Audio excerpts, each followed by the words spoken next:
والصلاة والسلام على سيد المرسلين أما بعد فأعوذ بالله من الشيطان الرجيم بسم الله الرحمن الرحيم پڑھیے الصلاة والسلام علیک یا رسول اللہ وعلى آلك وأصحابك يا حبيب الله الصلاة والسلام عليك يا نبي الله وعلى آلك وأصحابك يا نور الله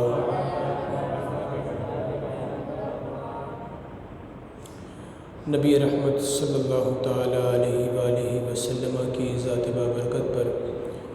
درود پاک پڑھنے کے بے شمار فضائل اور برکات ہیں۔ ایک حدیث پاک میں ارشاد فرمایا زینوا مجالسکم بالصلاۃ علی فإن صلاتکم علی نور لکم یوم القیامہ او کما قال علیہ الصلاۃ والسلام۔ ارشاد فرمایا تم اپنی محفلوں کو مجھ پر درود پڑھ کر سجایا کرو کہ تمہارا مجھ پر درود پڑھنا کل بروز قیامت تمہارے لیے نور ہوگا۔ آج کے اس بابرکت دن میں نبی کریم صلی اللہ علیہ وسلم کی رحمت سے حصہ حاصل کرنے کے لیے جتنا ہو سکے درود پاک کی کثرت کیجیے۔ اللہ تبارک و تعالی درود پاک کی کثرت کی برکت سے ہم سب کی دنیا بھی آباد فرمائے اور آخرت بھی آباد فرمائے۔ شوق و محبت کے ساتھ درود پاک پڑھ لیجیے۔ اللہم صلی علی سیدنا و مولانا محمد معدل الجود والکرم وعلی آلہ وصحبہ وبارک وسلم صلاۃ و سلام علیک یا سیدی یا رسول اللہ وعلی آلک واصحابک یا نور اللہ۔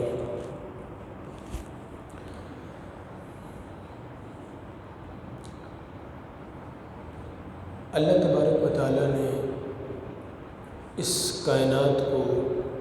پیدا فرمایا اور اس کے اندر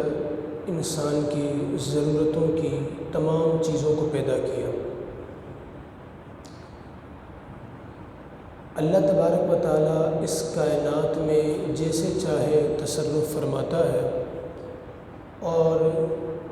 جیسی چاہے تبدیلی بھی فرما سکتا ہے۔ اللہ تبارک و تعالیٰ کی جو اپنی ذات ہے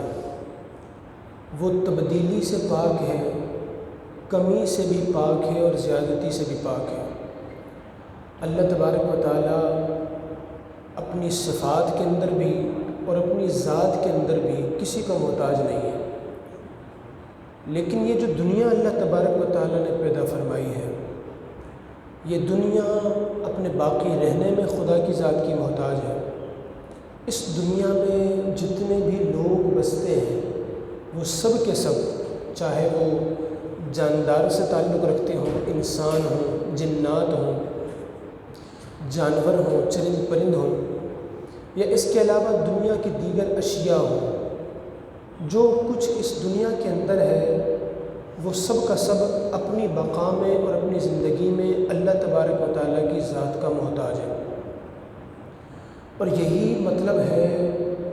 ممکن الوجود کا اور واجب الوجود کا، کہ اللہ تبارک و تعالیٰ چونکہ وہ ذات ہے کہ جو ہمیشہ سے ہے اور ہمیشہ رہنے والی ہے، اور ہم وہ لوگ ہیں کہ جو ہمیشہ سے نہیں ہیں، بعد میں پیدا کیے گئے اور ہم نے بھی فنا ہو جانا ہے۔ تو اللہ تبارک و تعالیٰ نے یہ جو دنیا بنائی ہے، یہ دنیا اپنے وجود کے اندر اللہ تبارک و تعالیٰ کی محتاج ہے۔ اور اللہ رب العالمین کے جس کی یہ شان ہے کہ اس نے اس کائنات کو بنایا، وہ اللہ رب العالمین کی فقط یہ شان نہیں کہ اس نے اس کائنات کو بنا دیا، یہ دنیا پھیل گئی، اس میں کروڑوں انسان آئے، کروڑوں موجود ہیں، کروڑوں نے آنا ہے، بلکہ ہر گزرتا دن یا ہر آتا دن اللہ تبارک و تعالیٰ کی شان بیان فرماتا ہے۔ اللہ کریم نے قرآن مجید میں ارشاد فرمایا یسألہ من فی السماوات والارض، آسمانوں میں جو ہیں اور زمینوں میں جو ہیں سب اللہ سے مانگتے ہیں۔ سب کا سوال اللہ کی ذات سے ہے، اور اللہ رب العالمین آسمان والوں کو بھی ان کی منہ مانگی چیزیں عطا فرما رہا ہے، ان کی مرادیں پوری فرما رہا ہے، اور زمین والوں کی بھی اللہ تبارک و تعالیٰ مرادیں پوری فرما رہا ہے۔ تو آسمان والے ہوں یا زمین والے ہوں، میرا مولا سب کو ان کے سوال پورے کر کے عطا فرما رہا ہے۔ پھر ارشاد فرمایا کہ کل یوم ہوا فی شأن، کہ اللہ تبارک و تعالیٰ کے لیے ہر دن ایک نئی شان کا اظہار فرماتا ہے۔ ہر نیا دن، جیسے آج کا ایک دن ہے، تو ہر نیا آنے والا دن اور قیامت تک جتنے بھی دن آئیں گے وہ سب کے سب اللہ تبارک و تعالیٰ کی ایک عجیب ہی شان بیان فرماتے ہیں۔ ہر دن میں خدا کی ذات کی ایک عجیب ہی جلوہ گری ہوتی ہے، اور ہر دن ایک نئی تسبیح بیان کرتا ہے اللہ تبارک و تعالیٰ کی، اور بتاتا ہے کہ وہ رب العالمین کتنا قادر مطلق ہے کہ وہ کائنات میں جیسا کرنا چاہے، جو کرنا چاہے، جتنا کرنا چاہے، وہ بغیر کسی کے روک ٹوک کے کر سکتا ہے۔ کیوں کہ اللہ تبارک و تعالیٰ ہے الملک۔ الملک کا مطلب ہوتا ہے بادشاہ، اور جو بادشاہ ہوتا ہے وہ جو چاہے کر سکتا ہے، جس کے ساتھ جیسا چاہے کر سکتا ہے۔ تو وہ اللہ رب العالمین نے اس کائنات کو بنایا، اور یہ عظیم الشان کائنات جہاں خدا کی ذات کا اظہار کرتی ہے، تو وہاں اس کائنات میں ہر نیا آنے والا دن خدا کی شان بیان فرماتا ہے۔ ایک بادشاہ نے اپنے کسی غلام سے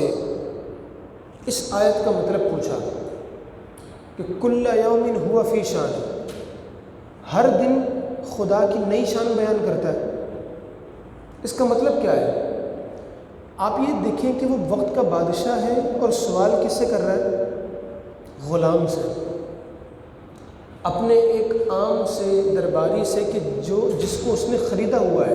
وہ اس کا زرخرید غلام ہے اور اس کے دربار میں رہتا ہے، اس کی خدمت کرتا ہے، اس سے سوال کر رہا ہے۔ کس بارے میں؟ قرآن مجید کی آیت کی تفسیر کے بارے میں۔ اس سے آپ اندازہ کریں کہ جو پہلے کے لوگ ہیں ان کی ایجوکیشن کس لیول کی تھی، کہ وہاں پر جو ایک عام سا غلام ہے کہ جس کا زندگی میں کوئی کام نہیں ہے، اس نے بس بوجھ اٹھانا ہے، خدمتیں کرنی ہیں، وہ اس کا اپنا مال کچھ ہے ہی نہیں اور کچھ ہو بھی نہیں سکتا، اس کی اپنی ذات بھی اس کے مالک کی ہے، اور اس کا جو مال ہے وہ بھی اس کا نہیں رہا، وہ بھی مالک کا ہو چکا۔ لیکن اس غلام سے بادشاہ نے سوال کیا کہ کل یوم ہوا فی شان، کہ ہر دن خدا کی نئی شان بیان کرتا ہے، اس کا مطلب کیا ہے؟ غلام عرض کرنے لگا کہ حضور بات یہ ہے انہ یولج اللیل فی النہار ویولج النہار فی اللیل، فرمایا خدا کی شان یہ ہے کہ کبھی رات کو بڑا کر دیتا ہے، کبھی دن کو بڑا کر دیتا ہے، کبھی رات کو بڑا کر رہا ہے، کبھی دن کو بڑا کر رہا ہے۔ جو لوگ اس بات کے دعوے دار ہیں کہ یہ کائنات خود بخود وجود میں آ گئی، کوئی دھماکہ ہوا، بگ بینگ ہوا اور دنیا وجود میں آ گئی، ان لوگوں کو بھی اس روایت پر اور اس آیت کی تفسیر پر غور کرنا چاہیے کہ اگر دنیا کسی ایک چیز کی وجہ سے ایک دھماکے کی صورت میں وجود میں آ گئی، تو کیا وجہ ہے کہ کبھی اس کے دن بڑے ہو جاتے ہیں، کبھی راتیں بڑی ہو جاتی ہیں۔ کچھ ممالک میں 6 مہینے کے دن ہو جاتے ہیں، 6 مہینے کی راتیں ہو جاتی ہیں۔ کچھ ممالک میں سال کا اکثر حصہ رات پر مشتمل رہتا ہے، اور بہت کم دن ان لوگوں کو جو ہے وہ رات کے جو ہے وہ دن کے مل پاتے ہیں۔ تو کہیں پر 22 گھنٹے کا بھی دن ہے اور 2 گھنٹے کی بھی راتیں اللہ تبارک و تعالیٰ عطا فرما رہا ہے۔ تو غلام نے کہا کہ اس مولا کی شان یہ ہے کہ کبھی راتوں کو بڑا کر رہا ہے، کبھی دن کو بڑا کر رہا ہے۔ تو جہاں پر دن بڑا ہے، راتیں چھوٹی ہیں، تو وہ دن بھی خدا کی شان بیان کرتے ہیں، اور جہاں پر راتیں بڑی ہیں، دن چھوٹے ہیں، تو وہ راتیں اور وہ دن بھی خدا کی شان بیان کر رہے ہوتے ہیں، کہ جہاں چھوٹا ہے تو وہ چھوٹا دن بھی خدا کی شان بیان کر رہا ہے، اور جہاں بڑا دن ہے تو وہ بڑا دن بھی خدا کی شان بیان کر رہا ہے۔ پھر کہا وَيُخْرِجُ الْحَيَّ مِنَ الْمَيِّتِ وَيُخْرِجُ الْمَيِّتَ مِنَ الْحَيِّ، فرمایا اس خدا کی شان یہ ہے کہ زندہ کو مردہ کر دیتا ہے، مردہ کو زندہ کر دیتا ہے، یہ اسی کی ذات کے لائق ہے۔ اور یہی وہ پوائنٹ ہے کہ جہاں پر آ کر نمرود ہار گیا تھا حضرت ابراہیم علیہ السلام سے، کہ نمرود اس بات کو سمجھ نہ سکا کہ زندہ کو مردہ کرنے یا مردہ کو زندہ کرنے کا کیا مطلب ہے۔ اس نے ایک زندہ شخص کو مار دیا، اور وہ قیدی کے جس کو موت کی سزا ہو گئی تھی اس کو اس نے رہا کر دیا، تو اس نے کہا میں نے بھی زندہ کو مردہ کر دیا، مردہ کو زندہ کر دیا۔ تو یہ وہ پوائنٹ تھا کہ جو نمرود بھی سمجھ نہیں سکا تھا، اور یہی بات سمجھ میں آ جائے تو خدا کی ذات سمجھ میں آ جائے۔ فرمایا کہ خدا کی شان یہ ہے، دن کو کبھی بڑا کرتا ہے، کبھی رات کو بڑا کرتا ہے، مردے کو زندہ کر دیتا ہے، زندہ کو مردہ کر دیتا ہے۔ وَيُشْفِي سَقِيمًا وَيُسْقِمْ سَلِيمًا، فرمایا بیمار کو شفا دے دیتا ہے، اور جو صحت مند ہوتا ہے اس کو بیمار کر دیتا ہے۔ خدا کی شان ہے نا۔ اگر کائنات کسی ایک قاعدے کے تھرو چل رہی ہے تو وہ قاعدہ کہیں پر ٹوٹنا نہیں چاہیے۔ یہ جو کائنات کا مد و جزر ہے نا، مد و جزر، یہ مد و جزر یہ بات بتاتا ہے کہ کچھ ہے جو کرنے والا ہے۔ بے مثال کے طور پر آپ کبھی صحرا میں جائیں، آپ کو کیا نظر آئے گا؟ مٹی مٹی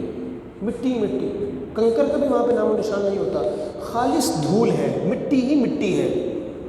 اچھا، آپ دیکھیں گے کہ کہیں پر بڑے بڑے تودے کی شکل کے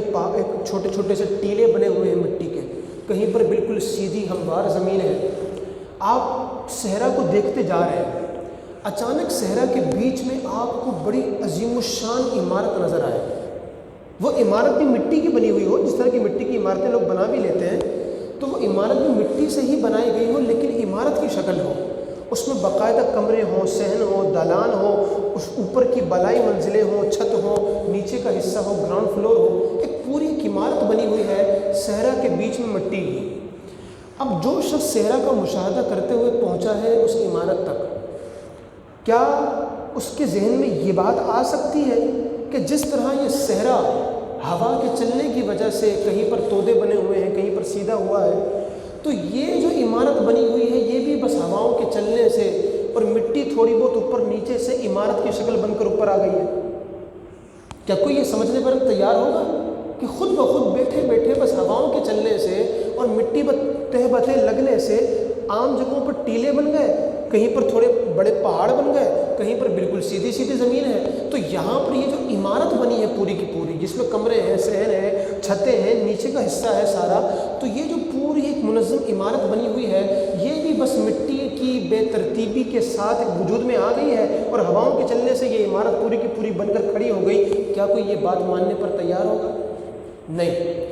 وہ یہ سمجھنے پر مجبور ہوگا، اور اس کو یہ سمجھنا پڑے گا کہ وہ ذات کہ جس نے اس صحرا کو یوں رکھا ہوا ہے بے ترتیب، کہیں پر ٹیلے بنائے ہیں، کہیں پر پہاڑ بنائے ہیں، کہیں پر سیدھی زمین ہے، تو جہاں پر اس نے اس مٹی کو بے ترتیب رکھا ہے تو کہیں پر اس ذات نے صرف اپنی مرضی سے چیزوں کو ترتیب بھی دے دیا۔ یہ جو ترتیب اور بے ترتیبی دو طرح کی چیزیں ہیں، یہ خالق کے وجود کا پتہ دیتی ہیں کہ اگر کوئی خالق نہ ہوتا تو چیزیں جیسی ہیں ویسی کی ویسی کی رہتی، لیکن ایک جگہ پر مٹی بکھری پڑی ہے اور دوسری جگہ پر ترتیب سے جڑی ہوئی ہے اور عمارت بن چکی ہے، تو یہ اس بات کا پتہ دیتی ہے کہ کوئی ہے جو اس نظام کو چلانے والا ہے۔ یہ کسی کی مرضی کی وجہ سے عمارت کی شکل کھڑی ہوئی ہے، کوئی حادثاتی وجود نہیں ہو سکتا۔ تو بات یہ ہے کہ یہ جو اتنی منظم دنیا ہے، اس میں سیاروں کا نظام ہے، اس کے اندر دنیا کے اندر رہنے والے چرند پرند جانداروں کا، انسانوں کا، مختلف مخلوقات کا، اشیاء کا، پھل پھول پیدا ہونے کا، پیداوار پیدا ہونے کا جو نظام ہے، اور یہ نظام آپس میں ٹکرا بھی نہیں رہا۔ یہ ساری کی ساری چیزیں منظم طریقے سے ہزاروں سال سے چلتی چلی آ رہی ہیں۔ تو جب کوئی بندہ ایک عام سی عمارت کے متعلق یہ تصور نہیں کر سکتا کہ کوئی حادثہ اس کو وجود میں لے آیا اور بغیر کسی کی چاہت کے یہ اس طرح بن کر کھڑی ہو گئی، تو یہ پوری کائنات بغیر کسی کی چاہت کے منظم انداز میں کیسے چل سکتی ہے؟ تو یہ جو کائنات کا مد و جزر ہوتا ہے نا، مختلف چیزوں کی جو تبدیلی ہوتی ہے، یہ بتاتی ہے کہ کوئی ذات ہے جو سب کر رہی ہے۔ اب کہیں دن چھوٹا ہے، کہیں دن بڑا ہے، خدا مردے کو زندہ کر رہا ہے، زندہ کو مردہ کر رہا ہے، اور یہی وہ خدا ہے اللہ رب العالمین کہ جو بیمار کو صحت عطا فرما رہا ہے اور جو صحت مند انسان ہے اس کو بیمار کر رہا ہے۔ تو یہ جو مد و جزر ہے یہ خدا کی شان بیان کرنے والی چیزیں ہیں کہ جو ہر روز خدا کی شان بیان فرما رہی ہے۔ غلام نے مزید کہا کہ وَيَبْتَلِي مُعَافًا وَيُعَافِي مُبْتَلًا، کہا کہ اس خدا کی شان ہے جو آزمائش میں مبتلا ہوتا ہے تو اس کو عافیت عطا فرما دیتا ہے، اس کا مسئلہ حل فرما دیتا ہے، اور جس کے ساتھ کوئی مسئلہ نہیں ہوتا وہ بہت بڑے مسئلے میں مبتلا ہو جاتا ہے۔ یہ تبدیلی ہے کہ کائنات کسی خاص قاعدے کے تحت نہیں چل رہی کہ بس کچھ ہوا اندازے سے اور اسی کے مطابق بس کائنات کی چیزیں ترتیب پا گئی اور وہ چلتی چلی جا رہی ہیں۔ کائنات میں اتار چڑھاؤ ہے، تو وہ اسی اتار چڑھاؤ کو یہ غلام بیان کر رہا ہے کہ خدا کا یہ جو کائنات ہے اس میں آنے والا ہر دن ایک نئی کہانی لا رہا ہے۔ کبھی کہیں پر کوئی بادشاہ فقیر ہو رہا ہے تو کہیں فقیر کوئی بادشاہ ہو رہا ہے، کہیں پر بیمار صحیح ہو رہا ہے تو صحیح کہیں پر بیمار ہو رہا ہے، کہیں مردہ زندہ تو کہیں زندہ مردہ ہے، کہیں دن چھوٹا تو کہیں راتیں بڑی ہو رہی ہیں۔ یہ مد و جزر جو کائنات کا ہے وہ خدا کی شان بیان فرما رہا ہے۔ مزید غلام کہتا ہے وَيُعِزُّ ذَلِيلًا وَيُذِلُّ عَزِيزًا، کہیں پر جو بہت ذلیل شخص ہوتا ہے جس کے کوئی پوچھنے والا نہیں ہوتا اس کو عزت کا تاج پہنا دیتا ہے، اور کہیں جو بہت عزت والا شخص ہو جس کو ہر کوئی پوچھتا ہو وہ ذلیل ہو جاتا ہے، اس کی عزت نہیں رہ پاتی۔ آج جو بہت عزت دار ہے کل بھی عزت دار ہوگا، کوئی گارنٹی تھوڑی ہے، اور آج جو ذلیل و خوار ہے وہ کل بھی ذلیل و خوار ہوگا، اس کی بھی کوئی گارنٹی نہیں ہے۔ تو وہ میرا مولا عزتیں بھی تقسیم فرما رہا ہے اور ذلتیں بھی اسی کی ذات کی طرف سے آ رہی ہیں، اور یہ کائنات کا مد و جزر چلتا چلا جا رہا ہے۔ پھر فرمایا وَيُفْقِرُ غَنِيًّا وَيُغْنِي فَقِيرًا، کہیں پر جو فقیر ہے اس کو مالدار کر رہا ہے اور کہیں پر جو مالدار ہے اس کو فقیر کر رہا ہے۔ اتار چڑھاؤ ہے، زندگی ایک جیسی نہیں ہے۔ یہ کس کی تفسیر چل رہی ہے؟ کل یوم ہوا فی شان،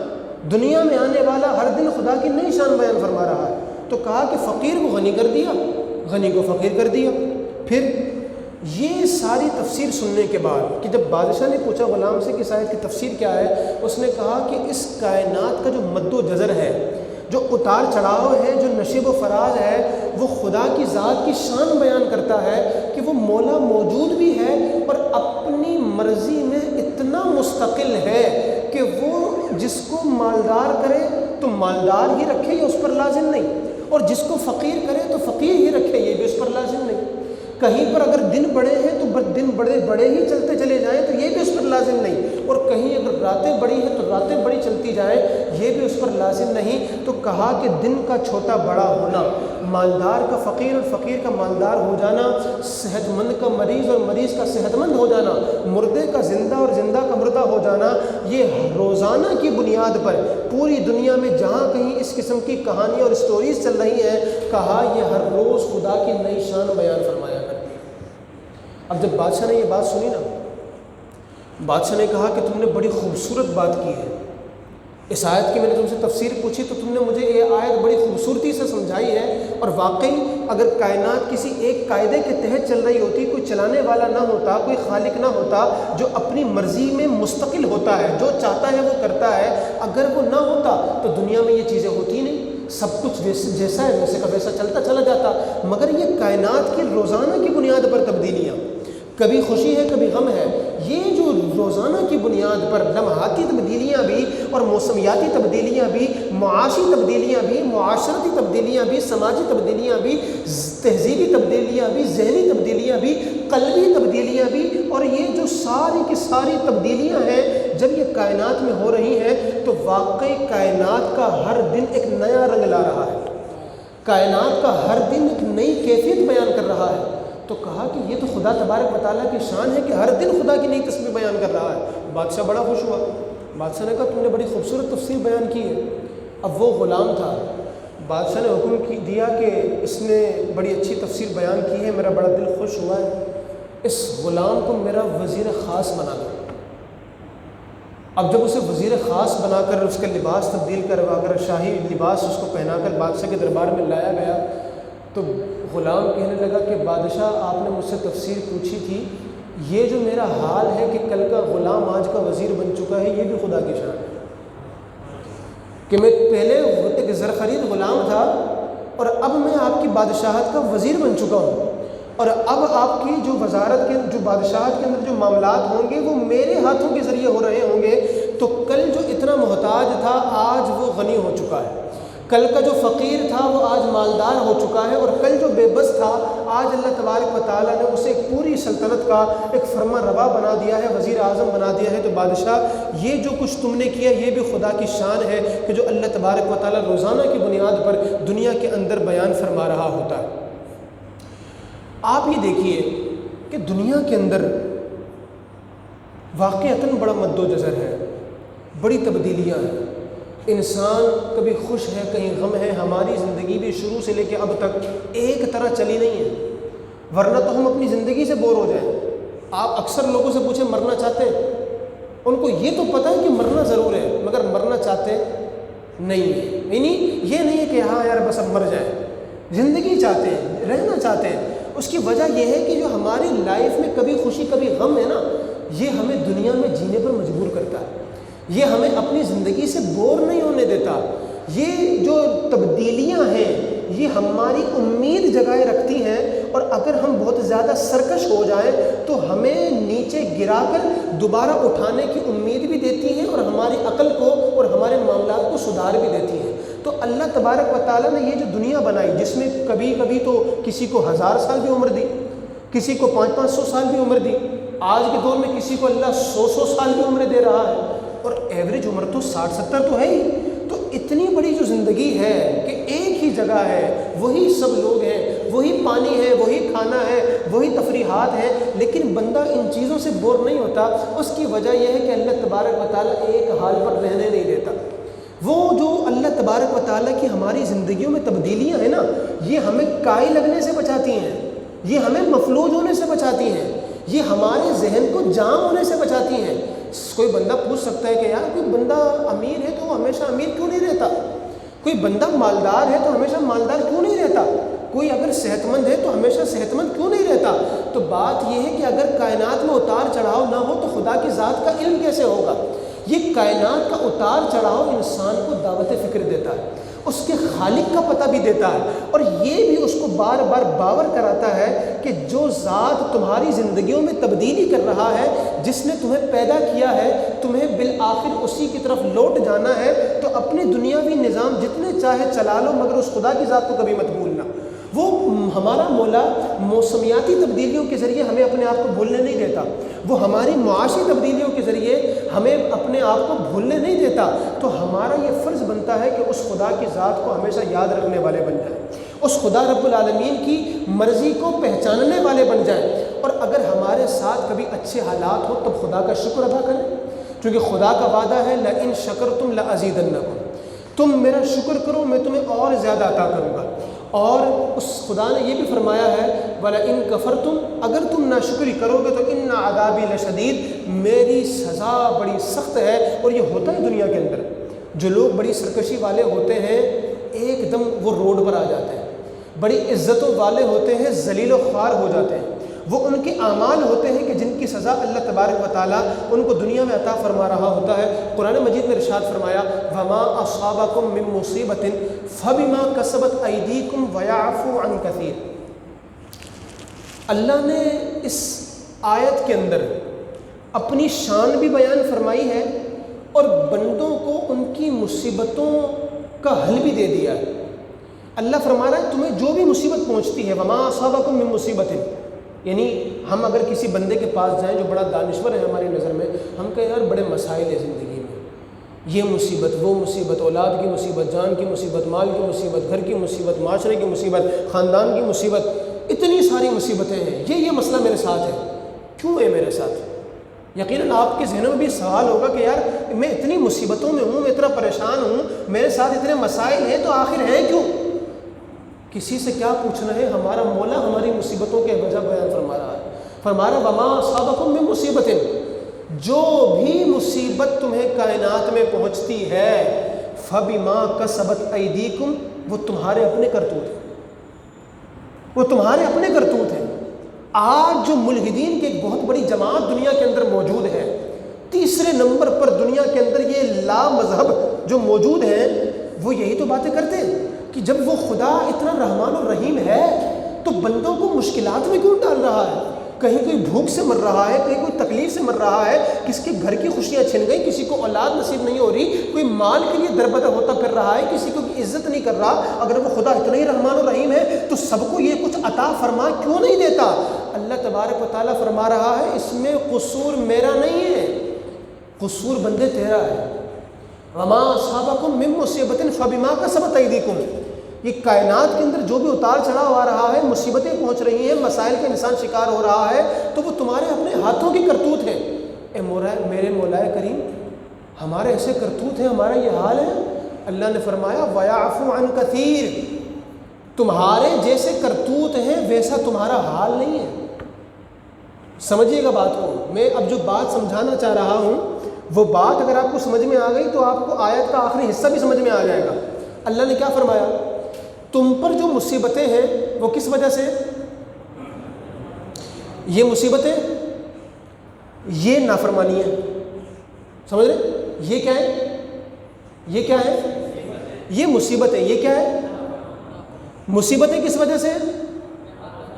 مصیبتیں کس وجہ سے؟ فرمایا وَمَا أَصَابَكُم مِّن مُّصِيبَةٍ فَبِمَا كَسَبَتْ أَيْدِيكُمْ، یہ جو مصیبتیں ہیں یہ تمہارے کرتوتوں کی وجہ سے ہیں، کہ تم پر جو مصیبتیں آئیں تمہارے کرتوتوں کی وجہ سے آئیں۔ لیکن خدا یہ فرما رہا ہے وَيَعْفُ عَنْ كَثِيرٍ، ایسا نہیں ہے کہ تم نے جتنے کرتوت کیے سب کی مصیبت تم کو مل گئی۔ جتنے کرتوت کیے تھے اسی کے اعتبار سے تم پر مسائل آ گئے۔ فرمایا یہ جو تھوڑی بہت مصیبتیں ہیں یہ کرتوتوں کی وجہ سے ہیں، مگر یہ جو مصیبتیں ہیں یہ ساری مصیبتیں نہیں ہیں۔ جس حساب سے تمہارے بدعمالیاں ہیں، جس حساب سے تمہارے کرتوت ہیں، اگر ہر بدعملی کا تم پر عذاب آ جاتا، ہر تمہارے برے کرتوت کا کی تم پر مصیبت آ جاتی، ہر تمہارے برے عمل کی جو سزا ہے وہ تم کو دے دی جاتی، تو تم تو مشقت میں آ جاتے۔ فرمایا یہ تو رب کی تم پر مہربانی ہے، اس رب کی رحمت ہے کہ جو مصیبتیں آ رہی ہیں وجہ ان کی بدعمالیاں ہیں، مگر وہ ان بدعمالیوں کی پوری سزا نہیں دے رہا۔ وَيَعْفُو عَنْ كَثِيرٍ، بہت ساری تمہارے کرتوت اور تمہاری بدعمالیاں اللہ تبارک و تعالیٰ اپنی مرضی سے خود ہی معاف فرما دیتا ہے۔ یعنی ہم پر پہنچنے والی مصیبتیں، بندہ بس اوقات کہتا نا یار کیا کیا ہے میں نے، کیا کیا ہے میں پانچوں نمازیں بھی پڑھ رہا ہوں یار مصیبتیں ہی نہیں ختم ہو کے دے رہی ہیں۔ علامہ صاحب 5 سال ہو چکے روزگار نہیں ہے میرا، 10 سال ہو چکے ہیں میری بیٹی کی عمر نکلی جا رہی ہے، کوئی رشتے کی سبیلی نہیں بن رہی، 12 سال ہو چکے ہیں شادی کو، ہر طرح کا علاج کروا لیا، خدا مجھے اولاد ہی عطا نہیں فرما رہا۔ حضرت صاحب میں جتنا لوگوں کے ساتھ اچھا کر لوں پھر بھی میرے ساتھ برے طریقے سے پیش آتے ہیں، کوئی میری عزت کرنے پر تیار نہیں ہے، نہ کوئی خاندان میں مقام دینے کو تیار ہے، نہ معاشرے میں مقام دینے کو تیار ہے۔ تو بات یہ ہے کہ وہ ہمارے وہ کرتوت ہیں۔ اچھا بندہ بس اوقات کہتا ہے میں سب کچھ تو کر رہا ہوں، نمازیں بھی پڑھ رہا ہوں، صدقات بھی دے رہا ہوں، سب کچھ بھی کر رہا ہوں، بات یہ ہے کہ انما الاعمال بالنیات، خالی اعمال نہیں دیکھے جاتے، نیتیں بھی دیکھی جاتی ہیں۔ ایک بندہ نمازیں دبا کے پڑھ رہا ہے، 5 کی 5 نمازیں پڑھتا ہے، تہجد میں بھی اٹھ جاتا ہے، مگر اگر دل میں یہ بات ہے کہ لوگوں کو پتہ چلے کہ جی ماں بدولت کا جب بھی تذکرہ ہو تو لوگ بولیں یہ خالی بندہ نہیں ہے، نمازی بندہ ہے، یہ خالی عام بندہ نہیں ہے، تہجد گزار بندہ ہے، یہ خالی عام بندہ نہیں ہے، لوگوں کی مدد کرنے والا بندہ ہے، تو اتنے سارے اعمال کیے تو کیے، مگر انما الاعمال بالنیات، جب ان اعمال کی بنیاد جا کر دیکھی تو وہ تو ریاکاری پر مبنی تھی، جب وہ بنیاد جا کر دیکھی تو وہ تو برے اعمال پر مبنی تھی، وہ تو برے خیالات اور بری سوچوں پر مبنی تھی۔ تو ہمارے وہ اعمال جو بظاہر ہم کہتے ہیں یار ہم تو سب کچھ کرتے ہیں، میں تو قرآن بھی پڑھ رہا ہوں، میں تو تسبیحات بھی پڑھ رہا ہوں، مگر بات یہ ہے کہ جو اس کی آڑ میں دوسری بری چیزیں کی جا رہی ہوتی ہیں ان کا کیا؟ بس اوقات انسان اپنے آپ کو اچھا شو کرتا ہے، پیچھے بہت برا ہوتا ہے۔ انسان اصل وہ ہوتا ہے جو اس کی تنہائی ہوتی ہے،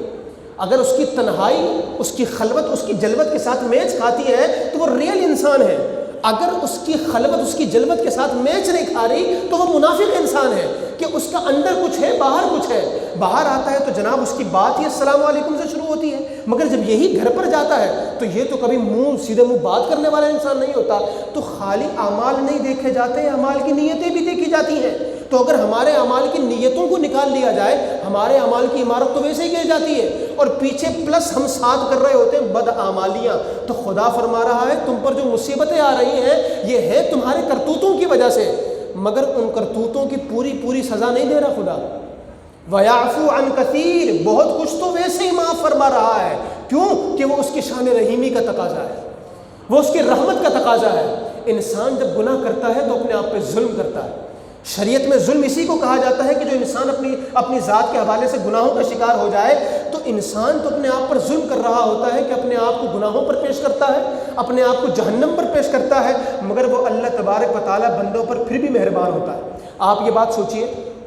اگر میں اپنے نیک اعمال نکالوں جو خالصتاً خدا کے لیے کر رہا ہوں، کبھی اپنا بھی تو آپریشن کرنا چاہیے نا یار، کہ میں اتنے نیک اعمال کر رہا ہوں، کس کے لیے کر رہا ہوں؟ تو اپنا اگر بندہ آپریشن کرے، میری یہ نمازیں، میرا یہ سب کچھ،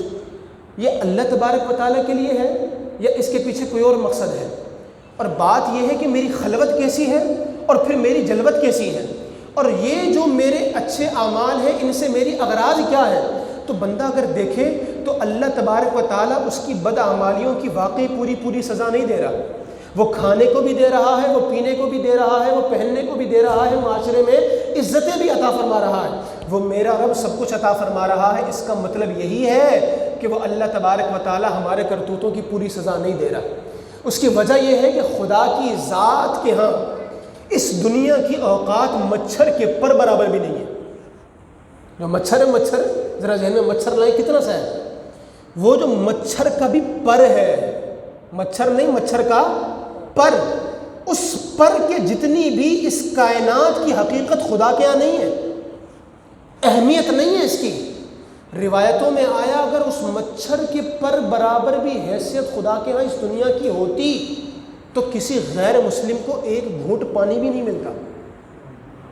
اب آپ یہ سوچیں کہ میری بدعمالیوں کی وجہ سے مجھے خدا کتنا کھانے کو دے رہا ہے، کتنا پینے کو دے رہا ہے، کیسی کیسی عزتوں سے مجھے نواز رہا ہے، تو واقعی وہ تو میرے بہت سے گناہ ویسے ہی معاف فرما دیتا ہے۔ میں کون سے استغفار کرتا ہوں، میں کون سے خدا سے مغفرت طلب کرتا ہوں؟ میں نے کبھی رمضان کے عشر مغفرت کے علاوہ کبھی اللہم اغفر لی کا ورد کیا ہو تو مجھے پتا ہو، کبھی استغفر اللہ ربی من کل ذنب واتوب الیہ پڑھا ہو تو مجھے پتا ہو، کبھی خدا کی بارگاہ میں عام دنوں میں صلاۃ التوبہ کے 2 نوافل رات کو پڑھ کر سویا ہوں کہ مولا میں سونے والا ہوں، پتہ نہیں اٹھوں گا بھی نہیں اٹھوں گا، اے مولا تو میرے سارے گناہوں کو معاف فرما دے، میں تیری بارگاہ میں رجوع لاتا ہوں، کبھی ہم نے یہ کیا ہو تو ہمیں پتا ہو۔ اللہ تبارک و تعالی ہماری مغفرتوں کو طلب کرنے کی طلب نہیں کر رہے، اس سے پہلے ہی اللہ تبارک و تعالی ہمارے بہت سے گناہوں کو معاف فرما رہا ہے۔ اب آپ یہ دیکھیے کہ آج جو ہم پر مصیبتیں ہیں، آج جو ہم پر مسائل ہیں، وہ یقیناً ہمارے اپنے کرتوت ہیں۔ اسلام نے ہمیشہ سے اتنی ذلت والا وقت نہیں دیکھا۔ اسلام ہمیشہ سر بلند ہونے کے لیے آیا ہے، مگر اسلام سر بلند ہوتا ہے پکے مسلمان سے۔ خدا کا وعدہ ہے وَأَنْتُمُ الْأَعْلَوْنَ، اعلیٰ تم ہی ہو، سر بلند تم ہی ہو، سارے مقام تمہارے لیے ہیں، شرط ایک ہے، وہ کیا ہے؟ ان کنتم مؤمنین، مومن کامل بن کے دکھا دیں۔ آج ضرورت ہے تو ابراہیم سا ایمان پیدا ہونے کی ضرورت ہے، آج ضرورت ہے تو مصطفیٰ کا حقیقی امتی بن جانے کی ضرورت ہے، آج ضرورت ہے تو صدیق اکبر کی صداقت کی ضرورت ہے، آج ضرورت ہے تو فاروق اعظم کی عدالت کی ضرورت ہے، آج ضرورت ہے تو عثمان غنی کی سخاوت کی ضرورت ہے، آج ضرورت ہے تو حیدر کرار کی شجاعت کی ضرورت ہے، آج اگر ہمیں ضرورت ہے تو امیر معاویہ کی فراست کی ضرورت ہے، آج اگر ضرورت ہے تو امام اعظم کی فقاہت کی ضرورت ہے، آج اگر ضرورت ہے تو مجدد الف ثانی کی تجدیدیت کی ہمیں ضرورت ہے۔ مگر بات یہ ہے کہ ڈھونڈنے سے بھی ہمیں کوئی اسلام کا ایسا عظیم ثبوت نظر نہیں آتا۔ ہمارا دین سے رشتہ صرف جمعے کی نماز تک ہوتا ہے، صرف اپنی زکوٰۃ سال میں ایک بار ادا کرنے تک ہوتا ہے، صرف زندگی میں ایک بار حج کرنے کے لیے ہوتا ہے، صرف ایک گائے یا ایک بکرا قربان کر دینے کے لیے ہوتا ہے، سال میں صرف محرم کی یا 12 ربیع الاول کی ایک نیاز دلانے تک کے لیے ہوتا ہے۔ اس کے علاوہ معذرت کے ساتھ ہمارا دین سے کوئی پکا رشتہ نہیں ہے، ہم دین کے کوئی وفادار نہیں ہیں، مگر اللہ رب العالمین ہماری اتنی بدعمالیوں پر بھی ہمیں سزا نہیں دے رہا، وہ ہمیں عطا فرما رہا ہے، مگر ہمیں مہلت دی جا رہی ہے، ہمیں مہلت دی جا رہی ہے کہ آج بھی آ جائیں اور خدا کی بارگاہ میں توبہ کر لیں، آج بھی آ جائیں اس کی بارگاہ میں سر بسجود ہو جائیں، آج بھی آ جائیں اپنے گناہوں کی معافی طلب کر لیں، وہ رب العالمین ہمارے سارے گناہوں کو معاف فرما دے گا۔ ایک مرتبہ حضرت موسیٰ علیہ السلام کی قوم میں شدید قحط آیا، برسہ برس گزر گئے، بارشیں نہیں ہوئیں، زمینیں سوکھ گئیں، بنجر ہو گئیں، اناج جتنا اسٹاک تھا سب ختم ہو گیا، جانور مرنے لگ گئے، بچے بھوک پیاس سے مر گئے، اور لوگوں کی بھی حالت خراب ہونے لگ گئی۔ تو وہ سب کے سب اللہ کے نبی حضرت موسیٰ کے پاس آئے اور کہا کہ عرض کی حضور آپ کلیم اللہ ہیں، اللہ سے کلام آپ کرتے ہیں، اللہ نے آپ کو یہ دولت عطا کی ہے، اللہ کی بارگاہ میں دعا کریں ہم پر بارش برسا دیں، ہم پر بارش برسا دیں، ہمارے بچے بلک رہے ہیں، جانور مر رہے ہیں، زمینیں خشک ہو چکی ہیں، خدا کی بارگاہ میں دعا کریں، ہم آپ کے ساتھ چلتے ہیں، اللہ تبارک و تعالی ہم پر اپنی رحمت کی برسات فرمائے۔ آپ سوچیں کہ دعا کرنے والی ذات کس کی ہے؟ آج دنیا کے مسلمان جمع ہو کر دعا کرتے ہیں تو پچھلے دنوں چولستان میں بارش ہوئی کہ نہیں؟ پاکستان کے کچھ علاقے میں بارشوں کا سلسلہ شروع ہوا کہ نہیں؟ یہ دنیا کے عام لوگوں کی دعاؤں کی برکت ہے کہ وہ میرا مولا تبارک و تعالیٰ ان کی دعاؤں کو بھی قبول فرما کر بارشیں عطا فرما دیتا ہے۔ حضرت موسیٰ علیہ السلام اپنی قوم کے ساتھ گئے، اللہ کی بارگاہ میں دعا کرنا شروع کی، گڑ گڑا کر گناہوں کی معافی مانگی۔ آپ دعا کرتے جا رہے ہیں، سورج کی دھوپ میں تیزی آتی جا رہی ہے، گرمی بڑھتی جا رہی ہے، آسمان پر کسی بادل کا نام و نشان ہی نہیں ہے۔ ایک ہوتا ہے نا برائے نام بادل جمع ہوتے ہیں، سورج بھی نکلا ہوا ہے اور کہیں کہیں کوئی بادل کا ٹکڑا کہیں کوئی نظر آ جاتا ہے دور دور، آسمان بادلوں سے صاف ہے، دھوپ میں تیزی آتی جا رہی ہے، گرمی بڑھتی جا رہی ہے، جسم ہے کہ پسینے ابل رہے ہیں جسم سے۔ حضرت موسیٰ نے اللہ کی بارگاہ میں عرض کی کہ اے مولا کریم، ہم تو تیری بارگاہ میں توبہ کرنے کے لیے جمع ہوئے ہیں، ہم تو تجھ سے مغفرت مانگنے کے لیے جمع ہوئے ہیں، اے مولا ہم پر بارشیں نہیں ہو رہی، ہم تو بارش مانگنے کے لیے جمع ہوئے ہیں، اے مولا کریم یہاں تو دھوپ میں تیزی آتی جا رہی ہے، یہاں تو الٹا معاملہ ہوتا جا رہا ہے، اس کی کیا وجہ ہے؟ اللہ رب العالمین نے فرمایا موسیٰ تمہارے درمیان اس قوم میں ایک ایسا بندہ بھی موجود ہے جو 70 سال سے خدا کی نافرمانی کر رہا ہے۔ 70 سال سے ایک بندہ انہی لوگوں کے اندر میری نافرمانی میں ملوث ہے۔ موسیٰ اس ایک بندے کو کہہ دو کہ تمہارے درمیان سے اٹھ کر چلا جائے، میں تم پر برسات کر دوں گا۔ اب حضرت موسیٰ نے جب یہ وحی سنی تو اپنی قوم سے مخاطب ہوئے، کہا کہ بھائی جو اتنا برا ہمارا حال ہے وہ اس ایک بندے کی وجہ سے ہے کہ 70 سال سے خدا کی نافرمانی کر رہا ہے، اس نے کبھی مڑ کر خدا کی بارگاہ میں توبہ ہی نہیں کی۔ اللہ تبارک و تعالیٰ بڑے غضب پر ہے اور وہ فرماتا ہے وہ بندہ اٹھ کر چلا جائے میں تمہیں برسات عطا کر دوں گا۔ تو اس بندے کو میں کہتا ہوں کہ وہ بندہ اٹھ کر چلا جائے۔ اب حضرت موسیٰ نے جب یہ بات کی نا تو وہ جو بندہ تھا جو واقعی 70 سال سے خدا کی نافرمانی کر رہا تھا، اس نے پہلے اپنے دائیں دیکھا سیدھی طرف، اسے کوئی بندہ اٹھتا نظر نہیں آیا، اس نے پھر بائیں دیکھا، اسے وہاں بھی کوئی اٹھتا نظر نہیں آیا، سارے بیٹھے ہوئے ہیں۔ وہ بندہ سمجھ گیا ہو نہ ہو یہ میری ہی بات ہوئی ہے، وہ میں ہی ہوں جو 70 سال سے خدا کی نافرمانی کر رہا ہوں اور میری وجہ سے ان لوگوں پر بارش نہیں ہو رہی، میری وجہ سے ان پر یہ عذاب کی کیفیت ہے۔ اب وہ سوچنے لگا کہ اب اگر میں اٹھ کے جاؤں، اتنا لمبا بڑا مجمع، اتنی ساری قوم، ان کے درمیان یہ ایک بندہ اٹھ کے جائے اور سب کو پتہ ہے کہ اٹھ کے کس نے جانا ہے؟ جو 70 سال سے خدا کی نافرمانی کر رہا ہے۔ آپ یہ سوچیں یہ کتنی ذلت والی بات ہوگی، کتنی انسان کو اپنی ذلت فیل ہوگی کہ میں ان لوگوں کے درمیان سے اٹھ کر چلا جاؤں، سب کو پتہ چل جائے گا کہ میں وہ بندہ ہوں جو 70 سال سے نافرمانی کر رہا ہوں۔ اور کہا کہ اگر میں اٹھ کر نہیں جاتا تو بارش نہیں ہوگی۔ اللہ فرما رہے وہ بندہ اٹھ کے چلا جائے تو بارش کر دوں گا، اٹھ کر جاؤں تو ذلت ہے، بیٹھا رہوں تو بارش نہیں ہوتی، عذاب باقی رہتا ہے، میں کروں تو کروں کیا؟ اب وہ بندہ جب بہت پریشان ہوا نا تو اس نے اپنے گریبان میں اپنا سر دیا، اللہ کی بارگاہ میں توبہ کرنا شروع کیا۔ 70 سال کے بعد وہ بندہ ایک جملہ کہنے جا رہا ہے، وہ کیا ہے؟ استغفر اللہ ربی من کل ذنب و اتوب الیہ۔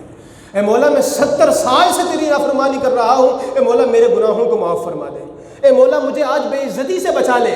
ایک بندہ اس لیے توبہ کرتا ہے کہ خدا کی ذات کو سامنے رکھتا ہے اور اس کو شرم آتی ہے خدا کی ذات سے تو وہ توبہ کرتا ہے۔ وہ بندہ اخلاص کے ساتھ توبہ کرنے والا نہیں تھا، وہ اس لیے توبہ کر رہا تھا کہ اٹھ کے جاتا ہوں تو شرمندہ ہو جاؤں گا، سب کو پتہ چل جائے گا۔ تو لوگوں کی شرمندگی کی وجہ سے اس نے خدا کی بارگاہ میں رجوع کیا، مگر میرا مولا کتنا غفار و رحیم ہے، اس بندے کے توبہ کرنے کے درمیان ہی اللہ تبارک و تعالیٰ نے دھوپ کو کم کیا، بادلوں کو جمع کیا اور سارا عالم جل تھل کر کے خوب بارشیں عطا فرما دی۔ حضرت موسیٰ علیہ السلام ایک دم چونکے کہا اللہ کی بارگاہ میں مولا کریم ابھی تو ہم اتنی دعائیں کر رہے تھے، تو نے بارش نہیں دی،